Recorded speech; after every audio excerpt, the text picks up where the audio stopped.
Hi, Kelly. Okay, so here is how to give students permission to access closed assignments. So there's actually two ways to go in. You can go in through content and go to the assignment, or you can just go to tools and then just do manage quizzes or assignments. So whichever one you want to do. But it works the same for both, like whether it's an assignment or a quiz. So if I go to, I'll go to a quiz really quick. So let's say, so they have them as past quizzes down here. So let's say I want to give somebody the opportunity to do this literary quiz. So I'm going to just click the down arrow and I'm going to go into edit. And then once that opens up, it's going to come up with different properties and everything. Then you're going to have assessment, restrictions. So I want to say it's in restrictions. Have to look. It's been a hot second since I've done this. So haven't given anybody permission yet this year. Okay.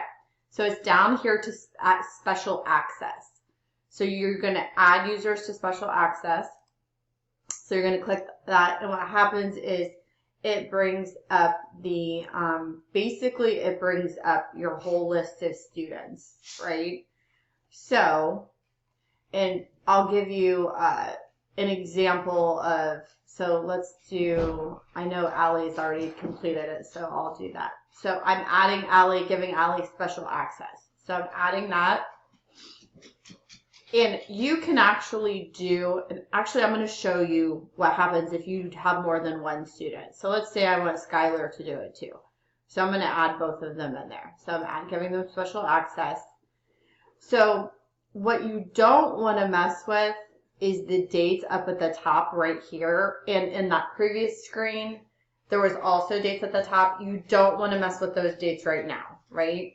So what you want to look at is, once you give them special access, you scroll back down and then you see here is when they have the specific dates to each student. So this is where you want to change those dates. So this ended at October 31st for everyone. So if you change that end date for these students, it's going to open back up for them. So if I click on that little edit button, it's going to open up the dates, and you have to do it for each student individually. So that's why it's kind of a pain. You can't do it for you can't click 5 students and then change the date one time. You have to change it 5 times.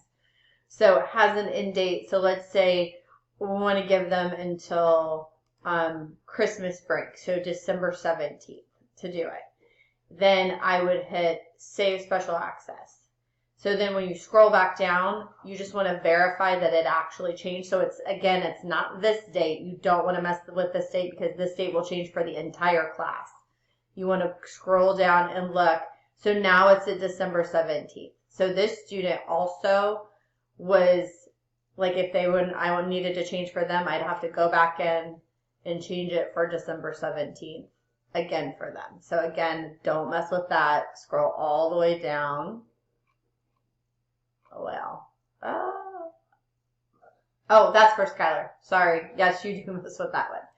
So, and it has their name at the top and it tells you. So you want to make sure that it has their name. So then I would change it for December 17th and then save special access. Then you can scroll down and you can look and make sure that it's saved for both of them that way. So that's how you give them specific access. When you're giving them time, I would definitely give them a certain amount of time to go in and complete it and set that date, say whether it's a week or if you want to give them till Christmas break, whichever, it doesn't really matter. It's totally up to you. But it's a little time consuming if you have 10 kids and there's 40 or 4 assignments for each kid. That's you going in 40 times and making these changes. So I don't offer it to everyone. I just offer it to students who are asking for the help.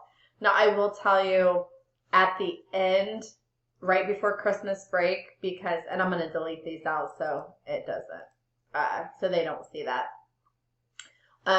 But right before Christmas break, all of these closed quizzes, I am going to open and reset the date to the end of the semester because, one, it's not a Dropbox and we don't have to grade it. Two, it's automatic graded to the computer.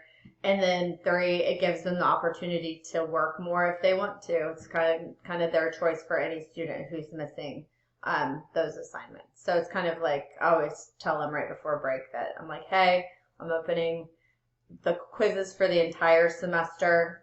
You have until the end of the semester, until the end of the 7th to do them. So, and I can do that for your class too. So, and it, like I said, you won't have to grade anything. So that's always a plus. So if you have any questions, let me know.